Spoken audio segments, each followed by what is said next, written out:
Hello and welcome to this FPL Gameweek 30 team selection video with me, Holly Shand. It's been an eventful international break. We now have a full picture going into the season running, and I've got 2 free transfers to tackle it. Get this one to 500 likes and subscribe to the channel if you don't already. Let's get into it.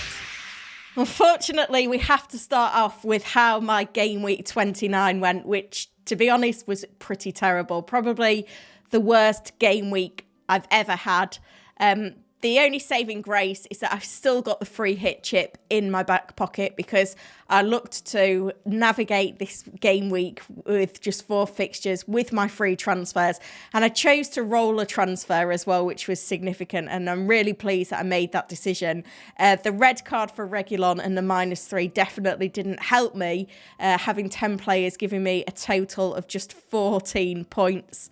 No one delivered any sort of returns. I did captain my highest scoring player with Son with a 2-pointer, double to 4. So that saw a red arrow. I was expecting a red arrow this game week, though, given the fact that I wasn't free hitting. I wasn't expecting it to be quite so terrible, but it was a good game week to have a bad game week. And I feel in a strong position going forward with those 2 frees and the free hit chip still to play.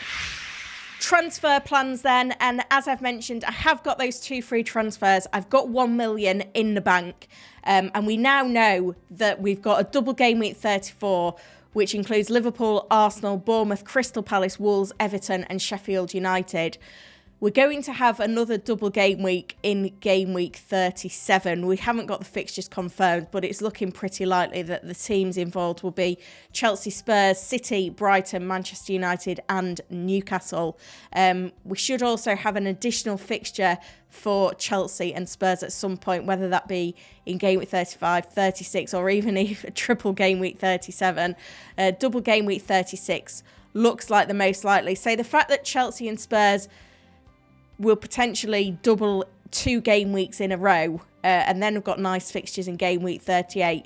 That feels like a really nice period to attack with free transfers, and I've got an eye on triple captaining Haaland for game week 37 against Fulham and Tottenham away, hopefully where the title race hasn't been sewn up yet. So I'm thinking save the triple captain for that reason to game week 37, use my free hit in game week 34. Now, my free hit team for game week 34 might not be too different to my FPL team at that point, but the fact that there's no Spurs playing in game week 34 and a few other things to think about there, I think that's going to mean that I'll still be able to attack that game week with that free hit chip. You know, certainly looking at tripling up on Liverpool and Arsenal. It's going to be an exciting one. So that's my chip strategy. Obviously, I've played my wildcard and bench boost already. I don't feel like the chip strategy that I chose has paid off so far. I feel like it was the right decision, but the wrong outcome. But hopefully, it will serve me well for these coming game weeks. Now, when it comes to my transfer plans, part of the reason why I rolled a free transfer going into game week 29 is that I wanted 2 for game week 30 because it's always carnage after the international break, so it helps have that extra transfer. And I really want Salah back as well. So here's my plan to buy him this week ahead of Brighton at home. And I can get to him in 2 moves, but we get to the point where we can't own them all. And the move that I kind of planned out in my head already was Son to Salah. The fact that I've got Richarlison, who's now back fit, should help me stay invested in Spurs for this next 4 game weeks where their fixtures look okay ahead of the blank. However, I've also got Saka, who's currently flagged with injury. I could go Saka to Salah. Just want to note, by the way, that I've got 3 players in my squad currently flagged with injury, but because it's been an international break where it's been friendly games rather than qualification for international tournaments, that's why we tend to get a few more of these international break injuries, which should hopefully clear up by Friday or Saturday when I will eventually make my transfers. So I think I will lean towards going Son to Salah, but Saka to Salah is also another option. I need funds though, and I feel like it's my midfield where I'm carrying quite a lot of cash at the moment that I need to kind of spread around a bit better. And another player I want back with significant ownership is Chelsea's Cole Palmer, who's really punished me in the period where I haven't owned him, and he's probably a player that I could conceivably buy this week and carry through right until the end of the season, because I can avoid the Arsenal clash in game week 34 when I play my free hit, and he's got 2 extra fixtures in the schedule. So I could bring in Palmer this week. It would be Bowen that makes way. Now, if I was to go from Son to Salah and Bowen to Palmer, I've only got 0.1 million in the bank at the moment on Monday to be able to afford this. So I'm hoping to limp through until Friday and not have to make the move early. So that's a little bit of a scary one to consider. I can't get directly from Saka to Salah. I'd have to make 3 moves if it was Saka to make way. So there's a few bits there that I am weighing up. I can afford price drop on Son.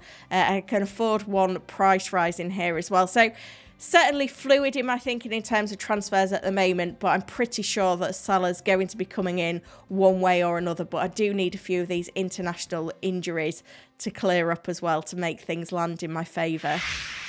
Team selection time then, and injuries are dictating this a little bit. In goal, I can choose between Flecken at home to Manchester United, Kaminski away at Spurs. I think probably Spurs the better attack at the moment, Flecken with the home game, so he's going to get the nod. In my defence, well, Reguilon's unavailable, so I've got Doughty and Gabriel both flagged at the moment. I'm choosing to play Gabriel away at City. I could be tempted to swap with Doughty, though. Phil has maybe got a little bit more goal threat if he becomes fully fit for that game.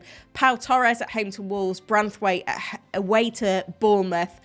Don't seem like the worst fixtures, but I guess it's a week where I'm probably going to need to improve my defence soon, because some of these players I'm really limping through with at this point. But there aren't any standout defenders. I probably want to double up on the Arsenal defence next week. So I'm just going to hope to, get some points out of these players I've got. Into the midfield then, and this is looking quite exciting now. I've got Salah, who is a bit of a differential at this point. We've got Saka in the big game against City. I've got Richarlison at home to Luton. He's a huge differential in the game. And Palmer's got a lovely home game against Burnley as well. Barkley dropping to the bench as my first sub for Spurs away. Triple Luton on the bench, actually. That is kind of the hangover from their nice schedule before this international break. A triple up that I've had since wildcard that I probably need to be looking to move on. But they're all cheap guys, so it doesn't matter. I can just hold them on my bench. Because I've not got that bench boost to play anymore, I can invest all my funds in the 11. And then up front, we've got Haaland, of course, against Arsenal at home, Tony against Manchester United at home, and Watkins against Wolves at home. Tony, another player I'm not that convinced on long term, but I think Brentford's fixtures are just good enough that if I saw a bit of form from him, I'd be keen to hold on to him. Now, when it comes to captaincy, I have got a decision to make. Cole Palmer's looking at me, Burnley at home, but I'm also looking at Salah and Haaland. Now, I feel like most weeks I'd probably just say Haaland, great form, home game. Has had a little bit of an injury issue in the break, though, which is one to keep an eye on. Salah, though, he feels like a massive differential at the moment. Not that many people have got Salah back. Brighton at home, he scored a brace against them in the reverse fixture earlier this season. It is very, very tempting to give him the armband. And I have to be in the mindset now that I am chasing. I'm in the top 500k, but I'm not where I want to be, which is, minimum top 100k. So I do at some point need to start making some moves to make up ground.